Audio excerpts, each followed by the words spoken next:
Normand Flynn, Stéphane Oui, Fizet monsieur, et oui, Gaston monsieur. Terrien. Ça va bien, toi, Ça va Normand? très bien. Je regarde les notes de toutes les manières, puis je trouve que, écoute, c'est assez concluant. Et ma manchette, ça va être un peu Manchette avec Albi l'allure. le géant, il faut le mentionner. En passant, Manchette oui. Albi le Et géant. Albi qui produit des autos. Mais ce soir, c'est un train que je vais vous parler. Ils sont sur les rails. Même s'il y avait une victoire seulement dans les 4 derniers matchs, pour faire les matchs avec mes collègues Andréane, Michel Lacroix, Jocelyn Lemieux, ils jouaient bien.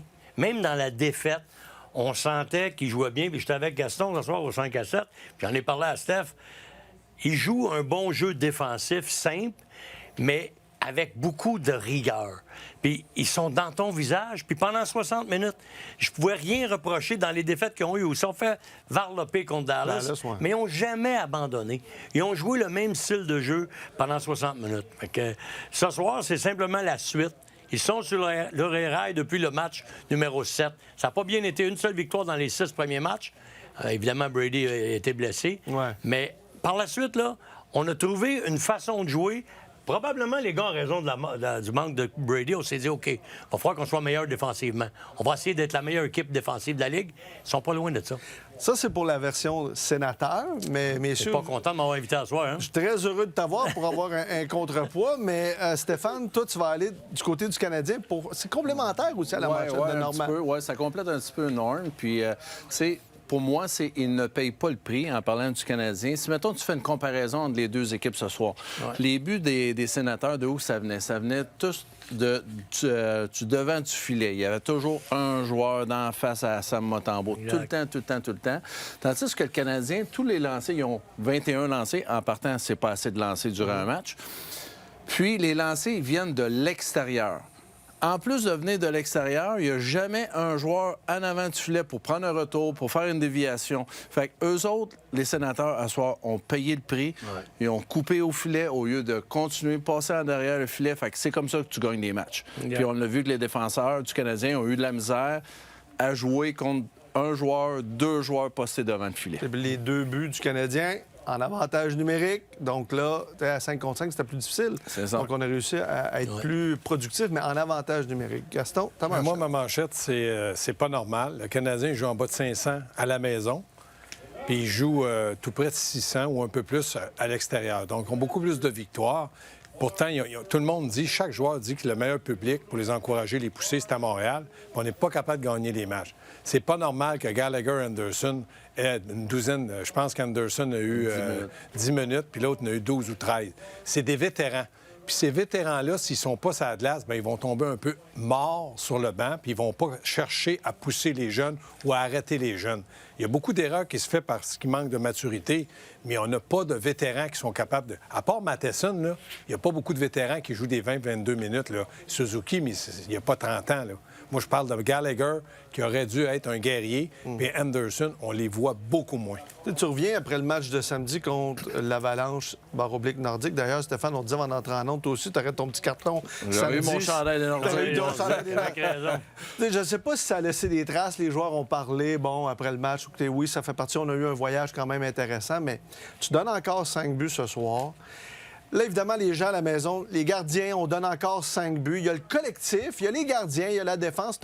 C'est un ensemble de tout ce soir chez le Canadien. Moi, je pense que le pire défaut de la défensive du Canadien, parce qu'on les a donné beaucoup de qualités. Ils sont mobiles, ils sont offensifs, ils voient bien le jeu. C'est des gars qui aiment porter l'attaque. Mais devant le filet, là, tout le monde s'invite au party. Là. Tu peux rester là. Un gars comme Brady Tkachuk ne se fera pas faire mal. Ouais. Ils sont devant le filet. Montembeault, on a beau y reprocher, ou Dobèche, tout ce que tu veux. Mais à partir du moment où ces joueurs-là sont toujours dans ton visage et te poussent et juste te toucher, te déranger, moi, je pense que du côté robustesse, Strobel, puis du côté de Jacky, mais encore là, si Jacky n'est pas sur la glace, il ne peut pas jouer le côté robustesse. Puis l'affaire, juste pour aller avec toi, Gaston, c'est que les défenseurs sont mal positionnés devant le filet. Ils sont toujours soit en avant, en arrière. Ils sont à 2 mains sur leur bâton et qui essaient de frapper dans le dos des joueurs au lieu de s'occuper du bâton de l'adversaire, lever le bâton puis jouer physique avec lui. Fait que, combien de fois qu'à soir qu'on a vu un joueur des Sénateurs tout seul devant Sam? prendre un retour, un lancer, Ça, un c'est la retour. couverture défensive. On revient dans le temps. Tu sais, quand Martin a dit au début, il y a quelques temps, j'ai l'impression de revenir 14 mois en arrière là, par rapport au jeu défensif. Puis le fameux homme à homme, où, à un moment donné, bien, il y a des surnombres, puis là, le Canadien est mêlé dans sa zone. Ah, mais c'est ça, là, c'est la chose que tu vas répéter tout le temps. Gaston, il a coaché. Stéphane, il a fait du coaching. T'arrêteras pas de répéter les mêmes affaires. T'arrêteras pas de répéter les mêmes affaires tout le temps. Les gars sont dans la Ligue nationale depuis 10 ans, puis il faut que tu répètes les mêmes choses constamment. C'est un jeu d'erreur. Et moi, ce que j'aime pas du Canadien, c'est qu'on perd des batailles physiques dans des zones cruciales. Les gars vont en avant du net. Pourquoi tu penses qu'ils vont en avant du net, comme il dit? Parce que ça coûte rien d'aller là. Tu te fais pas faire mal, puis tu peux avoir une deuxième puis une troisième chance des fois sur la rondelle, comme on a vu. On a beau blâmer le gardien de but, là, mais si les joueurs devant lui, au lieu de s'occuper, puis on va montrer des buts tantôt, Gaston, il en a préparé, là. La rondelle s'en va au filet, les gars. Au lieu de s'occuper de leur homme pour empêcher d'aller prendre leur tour, ils regardent Montembeault gauler. Ils regardent le puck là, puis là, il y a un gars qui arrive en arrière, bang, il y a un deuxième retour. Et qui va leur dire? Il faut qu'on leur donne les bonnes directives. Ben, ça, c'est le but de Drake Batterson. Il y a Monty, il y a peut-être un retour à peut-être Stéphane conservé, mais Batterson, il n'est pas inquiété pantoute là-dessus. Il n'y a pas personne qui va le voir, il n'y a pas personne qui y touche. Oui, je suis d'accord que c'est un retour que tu dois contrôler. Mais encore là, tu regardes Struble, puis c'est... Qu'est-ce qu'il regarde? Comme Norm il disait, il regarde son gardien de but. Hein? Il prend pas le bon joueur. Il sait même pas où c'est qu'elle est, la rondelle.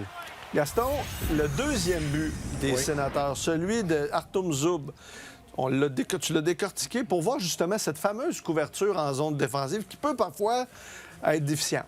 Bien, premièrement, quand tu n'es pas en possession de la rondelle, il faut que tu sois capable d'avoir un maximum d'espace. Il faut que tu sois capable de voir où les joueurs se situent. Vous allez voir du côté de... Puis je parlais à Normand, puis il me dit, Zub, c'est pas un gars caractère offensif. Regardez là en haut, à droite. Moi, je pense que Bolduc aurait dû être plus près de lui pour l'empêcher de penser qu'il pourrait peut-être aller au but. Là, Bolduc a le dos tourné au jeu. Regardez Caulfield, complètement à gauche.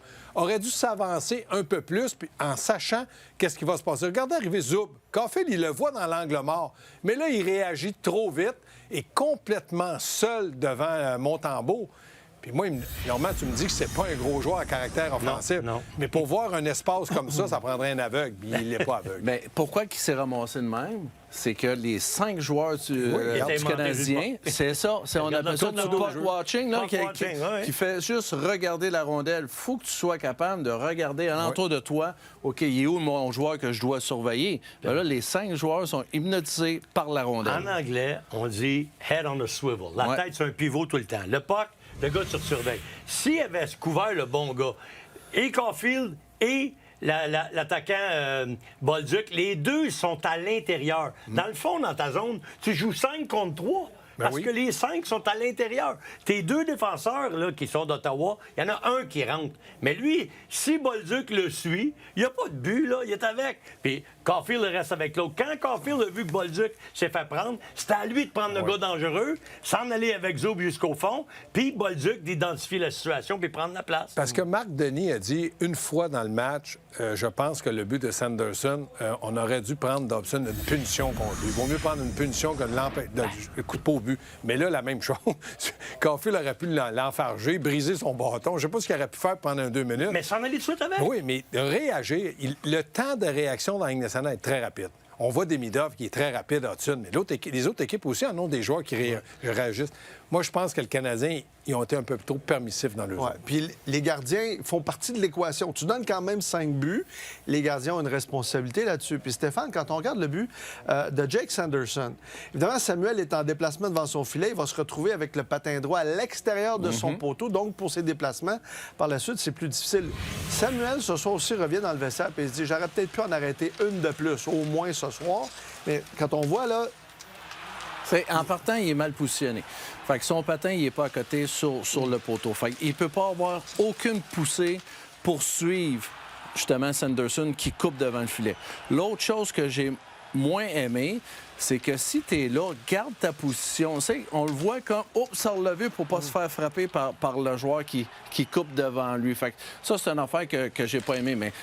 Ça part de son positionnement, tout simplement. S'il est à côté sur son poteau, il est capable de tenir son espace. En cause de ça, il n'y a pas de poussée. Il n'est pas capable de challenger le joueur. Le joueur a coupé, puis il a été mettre ça au bout de son patin. Moi, je suis pas un coach de goaler, là, mais quand il s'en vient, là, tu sais, il s'en vient de là.